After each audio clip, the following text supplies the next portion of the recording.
Olá, eu sou a professora Priscila e hoje nós teremos mais uma aula de biologia. O nosso tema de hoje será os tecidos animais e vegetais. Bom, os tecidos eles são uma massa organizada de células com funções específicas que formam partes diferentes de um animal ou de uma planta. Eles são resultados de um processo de diferenciação celular, no qual certos genes são ativados e outros inativados. Essa diferenciação, a forma que ela se expressa nesses genes, ela interfere tanto no formato quanto no conteúdo desse tecido e dessas células. Assim, para realizar as funções determinadas, as células de diferentes tecidos têm diferentes organizações e também diferentes frequências de organelas. Como vocês podem observar, eu coloquei para vocês a imagem da diferença de um tecido animal e um tecido vegetal. Os principais tecidos animais, e quando eu falo animais, são basicamente todos os seres vivos, quando eu falo de tecidos, eles incluem desde da fase de fecundação, desde a formação de um embrião. Então, os folhetos germinativos, eles representam um conjunto de células específicas, células especiais, que formam diferentes tecidos. Esses tecidos são denominados de ectoderma, mesoderma e endoderma. De acordo com os folhetos germinativos, ou seja, com essas células específicas, os animais podem ser classificados entre diblásticos e triblásticos, A única exceção dos animais, quando eu falo animais, são todos os seres vivos, são os quinidários, ou seja, são as esponjas. As esponjas, elas não apresentam folhetos germinativos. Nos animais que são diblásticos, eles possuem apenas a ectoderme e a endoderme. Todos os outros, são animais triblásticos, que possuem ectoderma, mesoderma e endoderma. Vamos lá. O ectoderma, ele é a parte mais externa, Ele é como se for que ele forma a epiderme, os anexos epidérmicos, ou seja, ele ajuda a formar a epiderme e as outras camadas abaixo da epiderme. Além disso, eles formam o sistema nervoso e algumas cavidades, isso lá no embrião, tá, gente? Existe a mesoderma, que é o tecido intermediário, Ele forma a derme, os ossos, os músculos, todo o sistema circulatório e reprodutor. E nós temos o endodermo, que é o tecido, são células especiais, é um tecido que é mais interno, Esse tecido, o endodermo, ele forma o sistema respiratório e os órgãos do sistema digestivo durante as fases embrionárias, Daí, após essas fases, após essas divisões celulares, cada uma dessas células, cada um desses folhetos germinativos, originam tecidos mais específicos que vão originar os órgãos e os sistemas do nosso organismo. Bom, os principais tecidos animais, nós temos o tecido epitelial, o tecido conjuntivo, o tecido muscular e o tecido nervoso. Vamos lá, nosso estômago, eu coloquei ali um exemplo de que o nosso estômago, mesmo ele tendo ácido clorídrico, que é super corrosivo, ele também é formado de um tecido especial que suporta esse ácido clorídrico e nos ajuda no processo de digestão, ok? Então vamos lá, o tecido epitelial, ele é o tecido de revestimento, Então ele serve para revestir a maior parte do nosso corpo. Além disso, ele ajuda no transporte, secreção e absorção de substâncias. Nós temos o tecido conjuntivo, que ele é um tecido de suporte, tensão e elasticidade, certo? Nós temos o tecido muscular, que é o tecido que auxilia no movimento, e nós temos o tecido nervoso. O tecido nervoso, ele é formado por células especiais, que são as células nervosas, que são capazes de absorver e sintetizar as informações, além de gerar comunicação e o controle de algumas atividades do nosso corpo. E também nós temos os tecidos vegetais. Os tecidos vegetais, eles são um pouco mais complicadinhos. Por quê? Porque como a planta ela se divide em raiz, caule e folhas, então cada uma dessas partes tem tecidos específicos.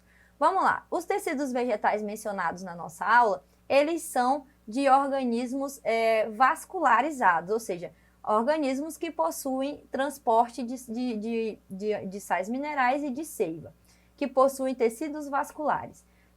Eles têm um sistema de revestimento que os protege do meio externo, eles têm um tecido que transporta água, sais minerais e matéria orgânicas, tem tecidos que ajudam a fazer a fotossíntese e também tem tecidos que ajudam a formar um sistema de sustentação, assim como o nosso sistema esquelético, né?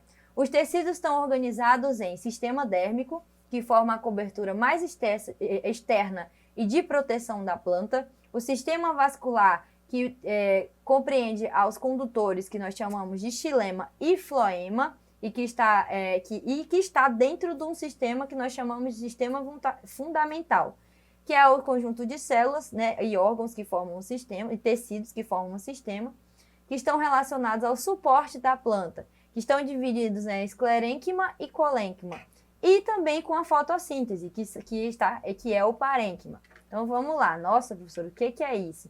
Aqui de forma mais sintetizada. Os tecidos de crescimento, que nós chamamos de meristema primário e secundário, né? Nós temos os tecidos de revestimento, que é a epiderme e eusober. Nós temos os tecidos de condução, que são o xilema e o floema, né? Como vocês podem ver ali na imagem, nós temos o xilema e o floema, que são células que formam tecido para a condução de seiva e nutrientes. Nós temos os tecidos de sustentação, que são o clerênquima e o esclerênquima, né? E também nós temos os tecidos de reserva e preenchimento, que são os parênquimas lacunoso, clorofiliano, aquífero, aerífero e amilífero. Gente, nossa, quanto nome complicado, né? Vamos lá, o sober, ele é a casca da planta, né? Ele é a parte mais externa da planta. É aquela casca mesmo que a gente olha no caule da planta, né? O xilema e o floema são os tecidos que são mais internos depois do sober. E os parênquimas, geralmente, eles se encontram nas folhas. Então, vamos ver aqui como funciona a anatomia da folha. A folha, gente, ela é muito especial na planta porque ela ajuda a realizar o processo de fotossíntese. E ela tem uma anatomia específica. Vamos lá. Lá na nossa folha, nós temos a cutícula, que é a parte mais externa, que é uma camada de lipídio que ajuda a reduzir a perda de água. Ela é espessa, né? Ela é mais grosseira em folhas de plantas de regiões que são mais secas. Por quê? Porque ela também ajuda nesse armazenamento de água nessas regiões que são mais secas. Depois, nós temos a epiderme, que é o tecido que reveste, né, a folha, tanto na parte superior quanto na parte inferior. Na epiderme inferior, nós encontramos os estômatos. Esses estômatos, eles se abrem, se fecham e auxiliam lá no processo de respiração, né? Além disso, nós temos também os parênquimas, né, que o principal é o clorofiliano, que nesse parênquima é realizada a fotossíntese. Ele pode ser paladiço, que são com células justapostas, ou seja, células muito juntinhas, ou lacunoso, que são células que possuem maior espaço entre elas. Esses parênquimas, eles, no caso do clorofiliano lacunoso, ou seja, no clorofiliano que possuem células mais espaçadas, eles se apresentam em maior quantidade durante a fotossíntese. Além disso, nós temos o feixe vascular, que é onde existe a nervura lá da folha, aquelas ranhuras da folha. Nessas ranhuras são encontrados o xilema e o floema, que são tecidos especializados em transporte de seiva e nutrientes. Vamos lá. No nosso exercitando de hoje, nós sabemos que os tecidos vegetais, eles são organizados em 3 sistemas, né? É o sistema dérmico, o sistema fundamental e o sistema vascular. Marque a única alternativa em que é encontrado um tecido do sistema fundamental. Lembrem, gente, que naquelas nossas divisões, nós somos divididos em sistema fundamental, sistema de crescimento, sistema vascular e que existem tecidos específicos para cada um desses, né? Vamos lá. Sabemos que o sober é a casca da nossa árvore, então ele faz parte do sistema fundamental, porém do sistema também dérmico. Nós temos o xilema e o floema, que faz parte do tecido vascular, em que a gente tem o transporte de material, né, de sais minerais, de água, transporte de seiva. Nós temos também os esclerênquimas, que estão lá na nossa folha, estão também no nosso caule, na nossa raiz, que também fazem parte do tecido fundamental e vascular. E nós temos a nossa epiderme, né, que também faz parte do nosso tecido dérmico. Então vamos lá, qual será a alternativa correta? Gente, a alternativa correta é a alternativa D. O esclerênquima, né, ele faz parte então do sistema fundamental. Ele faz parte do sistema fundamental das folhas, dos caules e das raízes. A epiderme e a periderme, ou seja, a parte superior, a parte mais externa da planta e a parte um pouco mais interna da planta, elas fazem parte do tecido dérmico. Já o parênquima, o colênquima e o esclerênquima, eles fazem parte do sistema fundamental. E o xilema e o floema, como eu já disse, eles fazem parte do sistema vascular. É lá no xilema e no floema que existe o transporte de nutrientes, né, das plantas, e é nesse xilema e o floema que quando a água e os sais minerais são absorvidos pela raiz, são levados no caule, que possui o xilema e o floema, até todo o restante da planta, inclusive até as folhas. E também as nossas folhas, elas possuem esse tecido, o xilema e o floema. Por quê? Porque como ele é um tecido vascular, ele é um tecido de transporte, as folhas também precisam absorver nutrientes, água e sais minerais. Bom, agora que você já conhece o tema, treine em sua casa, procure realizar as atividades que serão propostas pelo seu professor e também acesse a nossa plataforma Eduque. Obrigada!